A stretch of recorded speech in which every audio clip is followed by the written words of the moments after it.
Welcome. Thank you for joining us this afternoon for IWF Reads Authors Chat. I'm Jennifer Braceras, Director of Independent Women's Law Center, and I'm excited to join you all today for this conversation with Dana Perino. Before I bring Dana up on stage, I'm going to give you a few tips on how you can engage with us today. Over on the right, you will see a little chat button. And that is where you can engage with us and with each other. My IWF teammates will have a little T next to their name, and you can write comments there. If you don't see that button, there should be an arrow that you can click, and it will open up a screen it'll open up the little chat room button. Next to the chat room tab, there should be a questions tab. And if you have questions for Dana, you can post your questions there. If you see a question that somebody else has asked that you think is a really good question, you can hit the up arrow, which will give it a little bump, and that will help me find the best questions for Dana that more of you are interested in. And finally, towards the end of our time with Dana today, we'll be drawing 3 names to win copies of her book. But you have to stay on for the whole time and be present during the drawing. And then once we select those winners, the books will be mailed to you. So now that we've got that housekeeping out of the way, we can get to the main event. Our guest today is a woman who needs no introduction. Many of us welcome her into our homes daily, both in the mornings when she co-anchors America's Newsroom on Fox News Channel, and in the evenings when she co-hosts The Five. And if you're as old as I am, you remember Dana as the 24th White House press secretary under President George W. Bush. Dana is the author of several books, including And the Good News Is, and Let Me Tell You About Jasper. Her latest book, Everything Will Be Okay, Life Lessons for Young Women from a Former Young Woman, I have it right here, is a practical how-to guide for young women who are just starting out in the world. And I'm not ashamed to say, as the mother of 3 young ladies, that I recently purchased 3 copies of this book and put them in my daughter's Easter baskets this year, because there is really so much incredibly important advice in this book, much of which I tell my girls all the time, but of course they don't listen to me. And I'm hoping that maybe they'll listen to Dana Perino. Dana, thanks for joining us.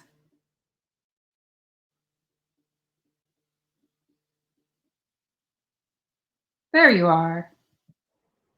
I was on mute. Can you hear me? No problem. Yes, I can hear you. Thank you so much for being here. The most universal phrase of the pandemic. You are on mute. It's me. Yeah, exactly.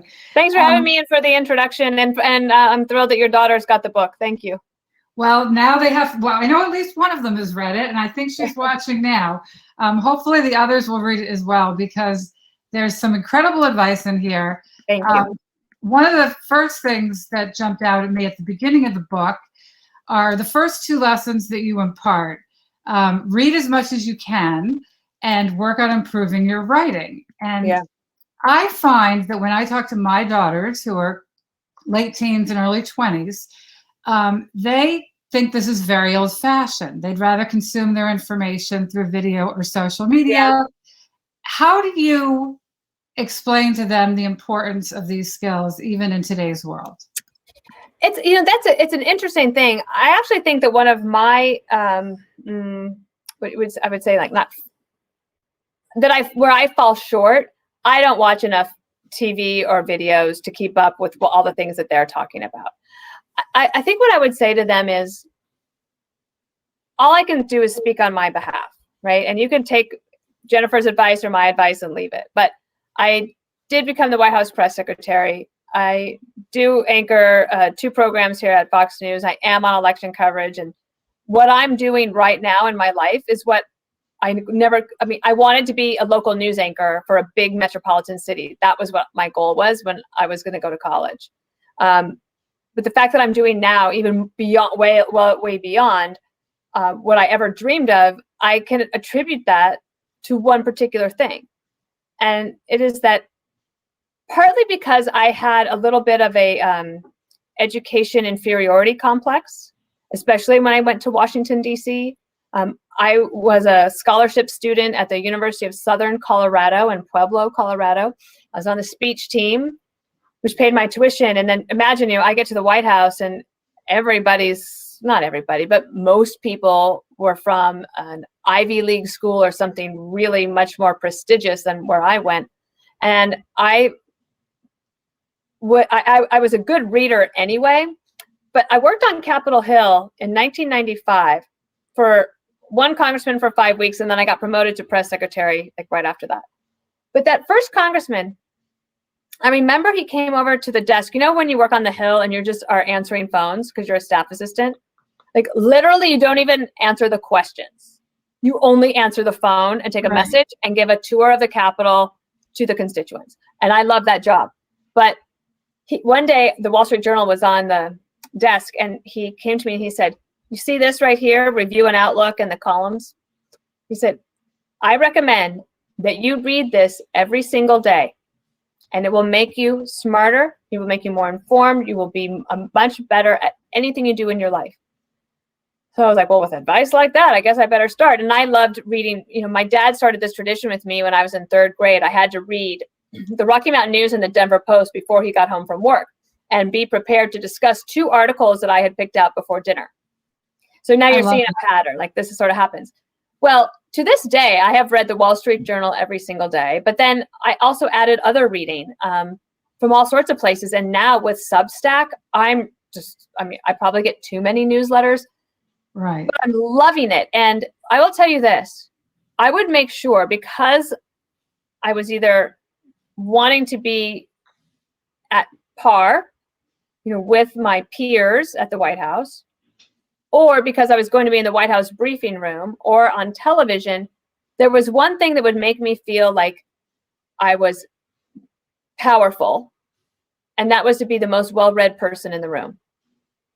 And I have added podcasts to my content. I think of my news consumption as an all-you-can-eat buffet. Mm-hmm. And so podcast is now a part of that buffet. And I add that. I also, obviously I watch a lot of Fox News, even though my TV's off right now, but I try to watch one network news every night, and it's usually ABC News for me, to try to keep a sense of what's going on there. So the watching and the listening is good, but I find that nothing makes me feel more powerful or more prepared than reading. And to the point about writing. When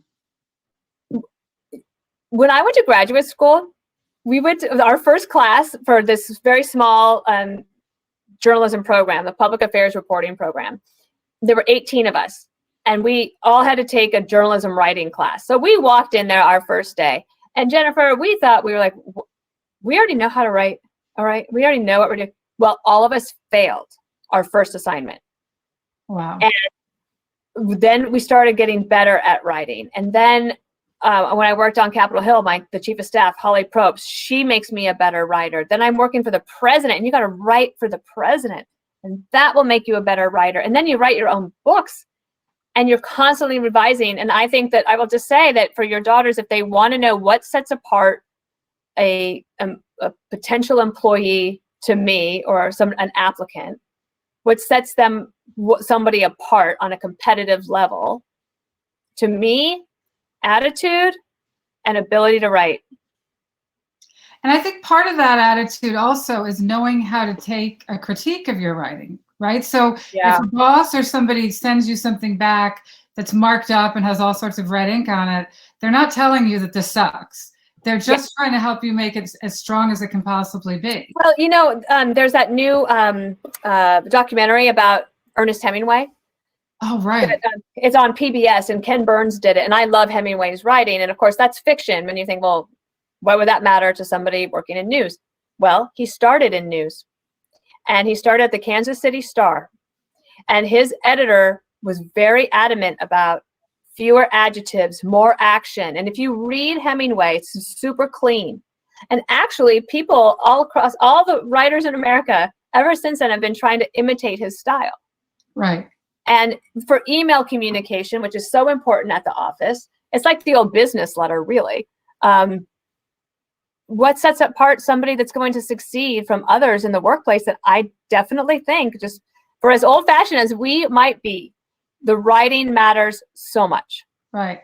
Now, you talk about email communication and professional communication in the book. And, I know a lot of younger people, my daughter's age, they end every sentence of every email with at least one exclamation mark. And they think that if someone my age sends them an email without exclamation marks, that it's a stern tone. Yeah. So I wonder, I know you give the advice, not to use maybe more than one in a paragraph. Yeah. But I mean, what advice would you tell people my age who maybe aren't necessarily communicating a positive enough tone because they're not using the exclamation? Yeah, I mean, there's what people expect. Yeah, my mom, she's since retired, but not too long ago, in the workplace. So she did medical transcription, and she worked with hospice care and things like that. So when she was working her way up, one of the ways it used to type the applicant, the hard copy applicants, it used to be with a typewriter. And for ease of the eye, it was always done in all caps. So it would say like Jennifer Braceras, IWF, and it would be in all caps. And my mom sent an email to a woman who was younger than her, but had gone to college and was then therefore making more money. But my mom had like 30 years experience.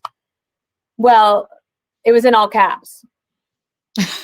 And my mom got written up by human resources because the young woman said that my mom was being too aggressive.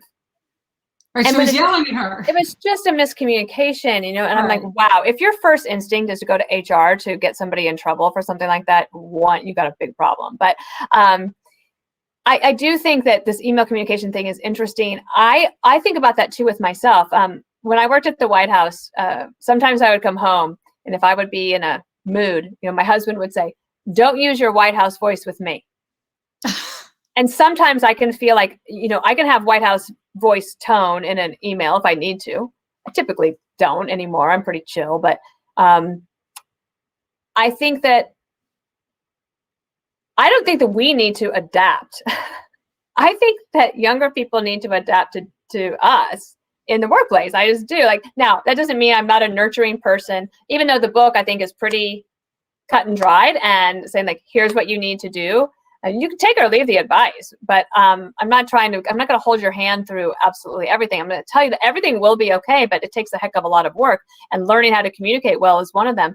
I also have changed my tune a little bit on emojis, which I know that now young people think that we're so old because we know how to use the thumbs up emoji or the crying laughter emoji. But human beings learn to communicate in different ways, and we adapt. And pictures and graphics, now I see all the funny laughing little laugh out loud little emojis that are coming up here on the Zoom, making me very happy. We've changed a little bit. So sometimes if you are concerned that your tone might come across as overly harsh, add a smiley face if you really have to. But if it's going to the general counsel or to the CEO, then I think just try sending it without. Right. All right. I just want to pause for a minute here because we've got our first book award winner, and her name is Sarah Donlin. Sarah, hang on till the end, and we will be getting you the copy of Dana's book. Good job, Sarah. And we will be selecting 2 more in just a few moments. I also want to ask you, I know, you talk a lot about the importance of mentorship, and in the book you talk about who some of your mentors were, but if you could just tell our audience, maybe the best piece of advice that one of your mentors ever gave you. Woo! I guess I could think of so many, but can I do 2? Sure. So I would say one of them was President George W. Bush. And this was after I left the White House. I wasn't sure what I was going to do. So I just signed up to do everything, including working 75% of my time at a PR firm, which is really 127% of your time. So don't ever fall for that one, ladies. And it just wasn't right for me. And I have to tell you, Jennifer, I knew as I was signing the contract that this was not going to be a great fit for me. But I don't say I felt trapped. I felt like I that it was a good place to land. And then I felt like an obligation to stay. Well, about 7 months later, I had to go to Dallas to work on the PR campaign for the president's book tour. And I walked into his office in Dallas, and he didn't even say hello. He said, "What's wrong?" And I said, "Nothing, sir, I'm good." He said, "I can tell. What's going on? What's wrong? Tell me." And he loves career counseling more than anything. He's commander-in-chief and career counselor-in-chief. So I told him what was going on, and he said, "Well, why don't you just start your own business?" And I had like 13 reasons why it wasn't a good idea for me to do that. And he listened, and he said, "Yeah, I'm not persuaded by that." He's like, "You have to ask yourself this question. What is the worst thing that could happen? If you start a business and it doesn't work, like, what's the worst thing that could happen?" So I start talking it through, and at the end of my round of rambling, he said, "Okay, so you're telling me that as the former White House press secretary, the worst thing that could happen is you start your own business, you decide you don't like it or it fails, and you go back to work at a PR firm? And that's the worst that could happen?" He's like, basically kicked me out of the nest and said, "Go try it." And he was right. And I did. So I feel like that's a really good question for us to ask ourselves, especially for anybody like me who I tend to have some anxiety and worry. We all do. Look, we all do. And but if it can kind of get in your way of accomplishing something or hold you back from trying opportunities, really ask yourself and write it down. What is the worst thing that could happen? And here's my point, Jennifer. If you are born in America, you've already won life's great lottery. You sure and have. Then if you're an educated woman in America, then right now, after all these glass ceilings have been broken and all these companies want to hire you, then you only have to decide how hard do you want to work. The other best piece of advice, and the one that I love to pass on, is, so I met my husband on an airplane. I was 25. I was working on Capitol Hill, doing very well as communications director for a congressman, and he was not in leadership, but a pretty senior Republican guy. And I hadn't dated anyone in like 2.5 years. Anybody here from Washington, D.C. who thinks it's hard to find someone to date in D.C., give me a little emoji or something. Let me see if you agree. So I was like, wow, am I like ever going to meet somebody? I don't know. So yep, here they come. Everybody knows. It's hard in D.C. I'm not saying that you can't find love in D.C. I just think it's hard. And I honestly had not had a date in like 2 years or something. Sit down on this airplane, and I just am assigned next to this guy, and it happens to be this British guy. He's 18 years older than me. He'd been married before. He could have been an axe murderer. I don't know, but I fall in love on the plane. And then he wants, and I wanted to be with him too, but I had all of this trepidation about leaving my career at that moment at 25. But honestly, when you're 25, that's what you're thinking about, right? And I thought it wouldn't be a good idea for me to go to England to live with him because my career would stall out. And so I'm thinking all of these things. And a family friend, who I would also call a mentor, she pulled me aside at Christmas time, and she said, "Dana, don't give up on this opportunity to be loved." And she's like, "Your career will be fine." And I realized that the advice that I love to give is that choosing to be loved is not a career limiting decision in any way. When I finished recording the audiobook for this book, Everything Will Be Okay, I ended it and I thought, oh my gosh, there is so much about Peter in this book.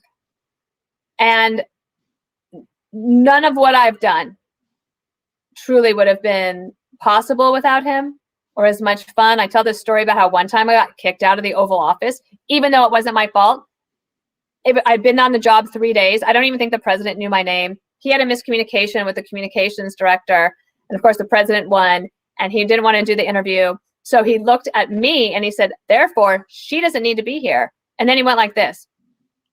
And I was like, what? So I left, and I almost like crawled to my office. I was so mortified. It's only like 30 paces away from the Oval.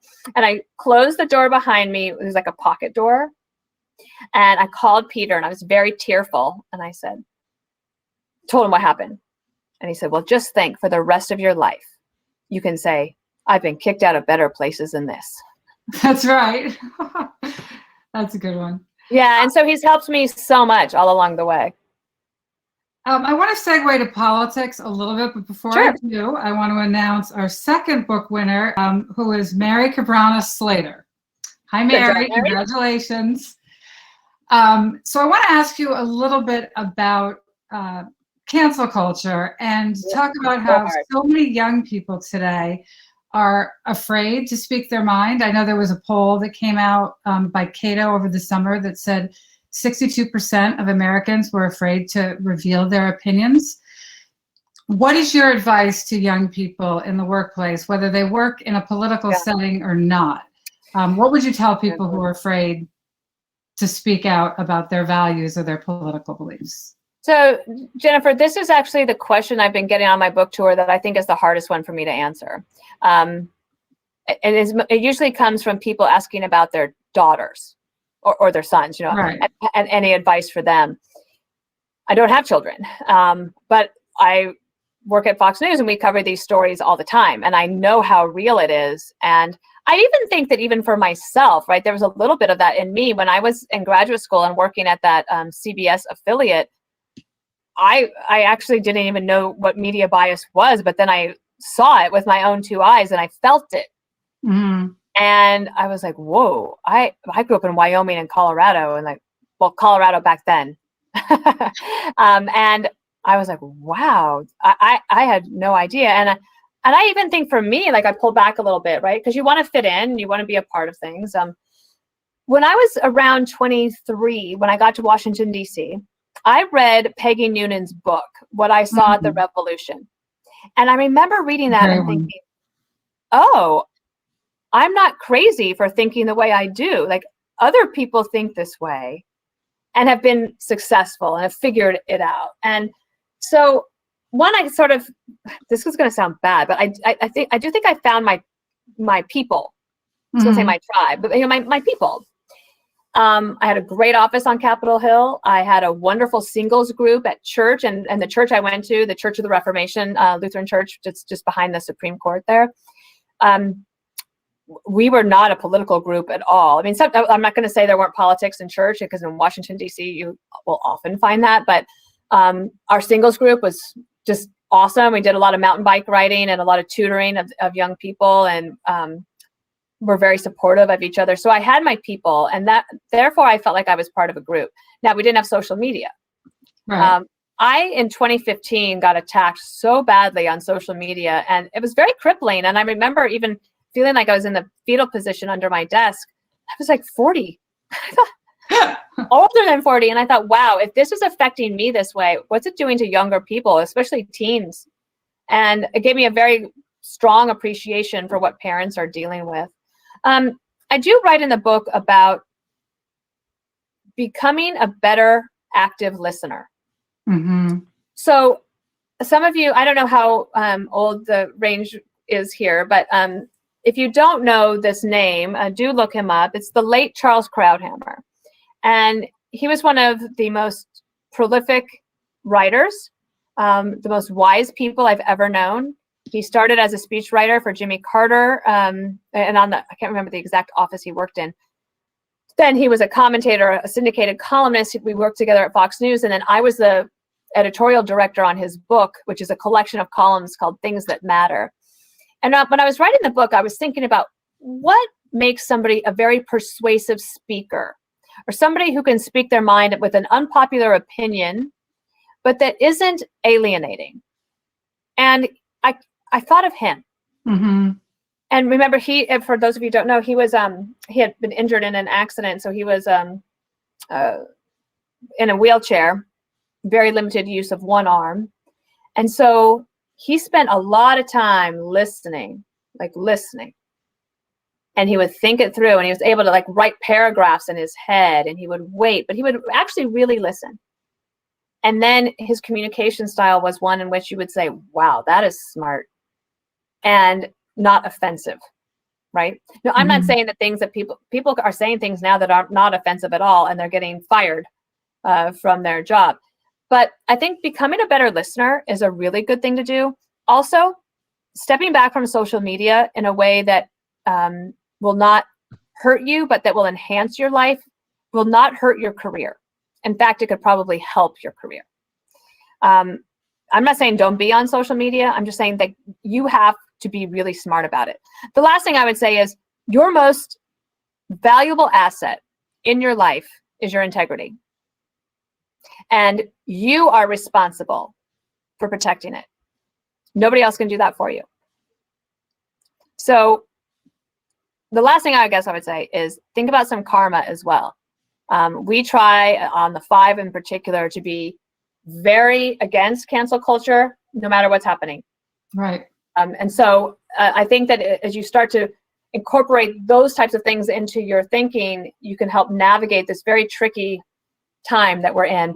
I'm hoping that it passes sometime in the next couple of years. Maybe as the roaring 20s get going, as the pandemic gets behind us, people will be a little bit more tolerant of views, I hope. Yes, we'll have other things to do and worry about than criticizing each other. Yeah.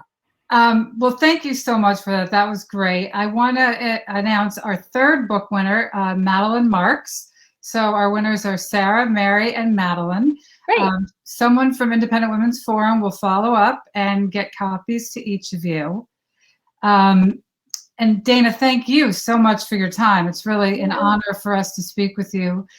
We all are such big admirers of you at IWF, and we're so glad you could join us. I would like to say that I think IWF for me is a couple things. One, I think it's super important and a place for really wise thinking. I think the scholarly work is really good. And here's another thing. If I get information from IWF, from your website or I think your social media is very good. If I get that, I feel very comfortable going straight to air with it. And I can't say that about every place, but certainly Independent Women's Forum is that kind of a place for me. Well, thank you. That's so nice to hear. It really is. And we really appreciate you taking the time. This is a great book, everybody. Yeah. Like I said, I've known at least 4 copies of it. And I recommend that everybody go out and get it if you haven't read it already. Okay. Thank you, Dana. Okay. Take care, everyone. Bye. Thanks, everyone. I really did enjoy reading this book. I hope that if you haven't already bought it, you will. You can also join our exclusive Facebook group called IWF Reads Book Club, which is a private group just for the IWF Reads members like you. It's a great way to keep up with our books and events and engage with other IWF members. I also want to take a quick moment to tell you a little bit more about the Independent Women's Forum. IWF is the leading national women's organization dedicated to developing and advancing policies that enhance people's freedom, choices, and well-being. We have an amazing staff of women, as Dana said, some of the sharpest policy, communications, and legal minds in the country. We testify before Congress and state legislatures. We produce educational materials, publish articles, file legal briefs in court, and frequently interface with the media to make the case for better public policy. We also make a point to champion women from across the country. We have a great series of champion women profiles created by my colleague Charlotte Hayes. I hope you'll check those out on IWF.org under the About tab. We release a new profile about every 2 weeks, and they are always fun to read. You can check out our website at IWF.org, sign up to become an email subscriber, and even a mobile insider for special text alerts, where you can get the latest news, updates, and events from IWF. Thank you all for joining us today. We hope you enjoyed our conversation with Dana Perino. Have a great week, and we'll see you soon at IWF.